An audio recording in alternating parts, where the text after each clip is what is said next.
because we think in order to make more money, we work more at our job. We're looking at the double time, the triple overtime. But what you're doing there is you're sacrificing your freedom for time, right? That's one of the biggest mistakes there. With prices going up and police officer salaries are not keeping up with inflation. Right. Obviously, concern and fear is setting in. So we don't want to do anything in panic. What would you advise police officers or anyone during this time when it seems like prices are rising and fear is setting in? Right. One thing, I feel like fear is very emotional, and it's not real. I think it comes from lack of knowledge. So therefore, we're not prepared. So we follow what others are trying to get us to do. The beauty about the economy is that it always goes up and down. And in a recession, that's when you can start from ground zero and you can make the most money because you're buying at a lower price, right? I think a lot of us, if you think of the game of baseball, like when you come up to the plate, most people just are fascinated with the home run. But the home run hitters always strike out the most because they're swinging for the fences. So as I coach, it's more singles. Singles win games. So a compound of singles is going to get that run scored. And that's what investing. It is the compound interest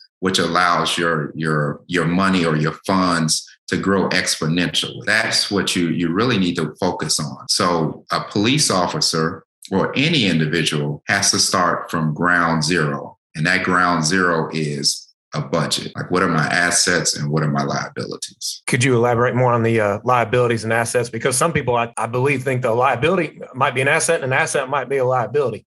Right. Definitely. So we in this fascination of social media to where everyone wants to have a nice car. And unless that car is working for you, whether you're using a Turo app and you're renting it out, it is a liability. It's depreciating every year. Gas is at an all-time high. So if you're driving these V8s and premium vehicles, you have to budget for that. It's not a set expense. I think like homes are liabilities because they don't return you any income. But your primary residence is supposed to be for enjoyment, but it doesn't build any income. When you have debt, the problem with debt is it makes your job mandatory. And that's when that mindset shift has to happen because we think in order to make more money, we work more at our job. We're looking at the double time, the triple overtime. But what you're doing there is you're sacrificing your freedom for time, right? That's one of the biggest mistakes there. Yeah, wow. To any police officer watching this and you think you're getting richer because you're working just a ton of off duty, I'm glad James said that because you're giving up freedom and time, which you can't buy back. Right.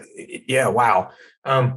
Well, let me backtrack a little bit. So you clarified between asset and liability, but then you also said, we obviously don't want to act out of fear, but you have to act and you can act and benefit from a recession. How would someone look into benefiting if they have some money to invest? So investing, it is risky, but it's risky when you're incompetent and you have to study, you have to know. And I think that's the primary reason for fear. So if you think of it as a police officer, without training, if I'm at a traffic stop and I don't know what to do, I'm going to be scared because I have zero experience, my training, I'm not studying. So I know most police officers get 6 months of training, but you on your own time, you're still going to the gun range. You're still certifying, annually, making sure your health is there, making sure your vision is there, and putting yourself in real life situations, and which we call practicing, so that when it does become real and live, you are prepared. So when we think about real estate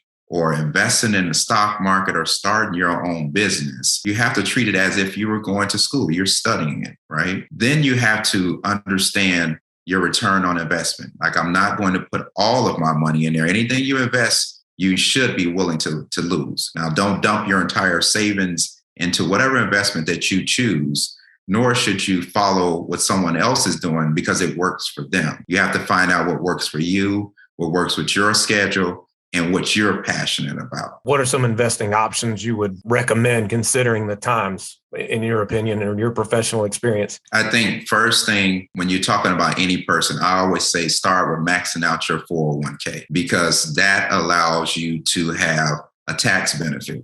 because it brings your taxable wages down because it's pre-tax dollars. If you have money left over from there, I say pay yourself, meaning I pay myself 15%. That means that money comes out of my check and goes to a separate account where I don't have checks and I don't have a debit card and I just forget about it. So that's me paying myself. Then if you still have money left over, or if you have children, I always think of starting like an IRA, which could be a custodial account for your child, to where they will receive it at the age of 18 years old. Some people do a Bright Start program, so where it would fund their college. You want to make sure that your children and people that are depending on you are set. Now, as a police officer, you have to do a lot more because you're putting your life on the line daily. You must have an insurance policy, typically a term insurance policy, because those can last for 30 years. They're cheap, but that is the greatest way to make sure I can get $500 to $1 million of coverage and it'd be less than $100 a month. You must have that. Now, what I like to have is an exit plan. As a police officer, it's a dangerous job, right?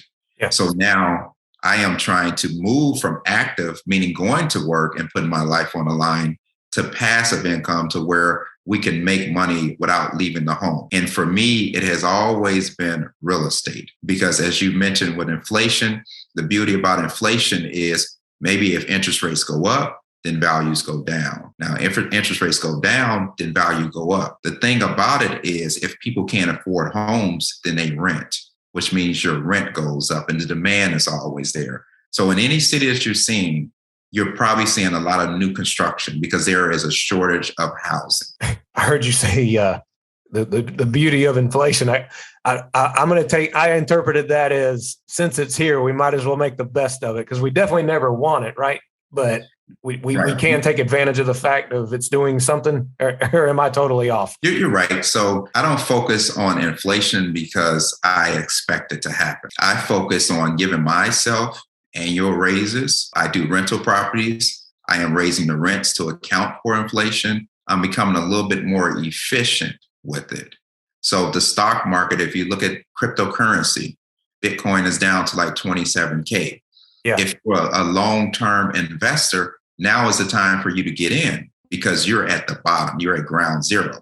And then if it takes off and runs to another 60 or 100,000, you've made $40,000 of passive income. It's something that you want to put in and forget about it. If you're thinking about your 401k and it's down, but that's when you want to buy, because it's like a bargain price, because we know over the long term, whether it's 5, 10, 15, 20 years, it still has always ended in the black, which we mean it's still making you money. You brought it up. I'm going to have to ask, what's your opinion about crypto? Is it a vessel for the future when it comes to financial success? I think so, but the people in my circle do it more of day trading, to where they may buy in and they may wait for a run and they may cash out. I think it's very risky. I personally like tangible things that I can see, things I can touch, like real estate, because over the term, I can say real estate appreciation is going up. I can also say rents are going up, and I can make it more efficient and bring the expenses down. And it's something that I can pass on to a person. The problem with crypto is that it doesn't give you the benefits. Real estate, you're writing off the mileage, your vehicle, your computers, your supplies, your expenses, your cell phone bills. It brings your taxable wages down. So it's not like active. So your job, you go to your job and you pay 40%, or you're paying 30% on the income, where an investor in real estate may pay 10, 15%. Or if you're really clever with it, you can go down even lower than that. And when you need access to those funds, we call like a cash out refinance, I can capture the equity in the home and I can use that, and I don't pay any taxes on it, because you don't pay taxes on the money until you sell. Versus with crypto or stocks, once you cash out, then you have to pay taxes on it. Gosh, you are a wealth of knowledge. I swear.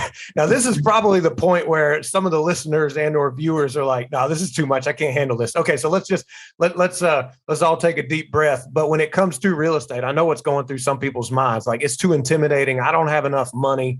So James, I know we could talk all day about this, but it is obvious based on listening to you that police officers have to get aggressive with investing, and they just can't rely on one stream of income anymore, considering their salaries are not keeping up with inflation. So for the person who is willing, but yet unfamiliar with real estate, what's just some kind of your baseline advice? And do you need a ton of money to get into it?